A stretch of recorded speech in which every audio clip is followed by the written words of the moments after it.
Bismillahirrahmanirrahim. Assalamualaikum warahmatullahi wabarakatuh. Alhamdulillahirabbil alamin.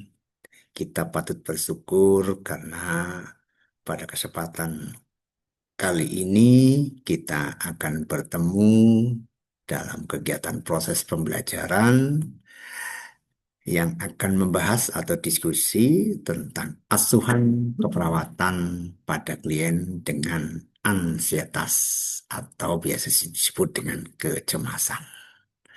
Baik, saudara-saudara, sudah siap? Jadi asuhan keperawatan klien dengan ansietas, pertama kita harus pahami dulu apa itu ansietas. Kadang dalam bahasa Indonesia dengan istilah kecemasan. Kecemasan atau ansietas adalah satu distorsi emosi, kadang disebut dengan istilah respon emosi tanpa objek yang spesifik, dan biasanya bersifat subjektif. Di dalam pengertian lain, ansietas juga bisa disebut atau dengan istilah respon emosi atau afeksi seperti takut akan sesuatu yang terjadi. Di situ ada ketegangan, perasaan gelisah untuk antisipasi ya.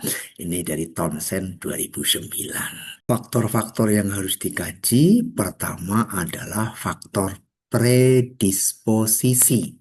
Predisposisi kita semua sudah tahu bahwa setiap individu punya faktor dominan, punya faktor modal yang dimiliki oleh individu tersebut yang memungkinkan yang akan datang bisa terjadi suatu gangguan atau sebaliknya. Faktor presipitasi, saudara-saudara, di dalam ansietas bisa dibagi menjadi dua. Tingkat ansietas itu dibagi menjadi 4 atau 5. Ya, kalau 5, yang paling rendah adalah alarm atau antisipasi.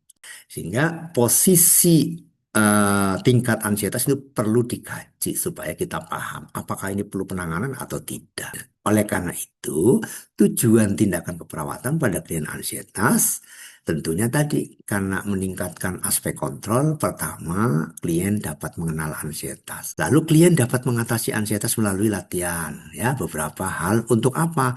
Untuk tidak terjadi eskalasi ansietas. Lalu tindakan perawatan seperti apa?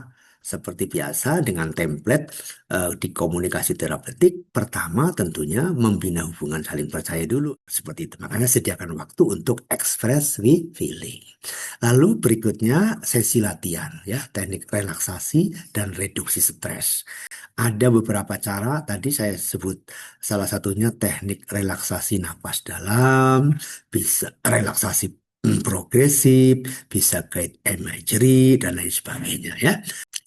Bagaimana pelaksanaannya? Seperti biasa, kondisi-kondisi eh, yang harus diperhatikan di dalam implementasi, kita menggunakan pendekatan atau pelaksanaan atau strategi yang kita kenal dengan strategi pelaksanaan klien dengan ansietas. Dengan teknik komunikasi, fase orientasi, fase aksi, dan fase terminasi.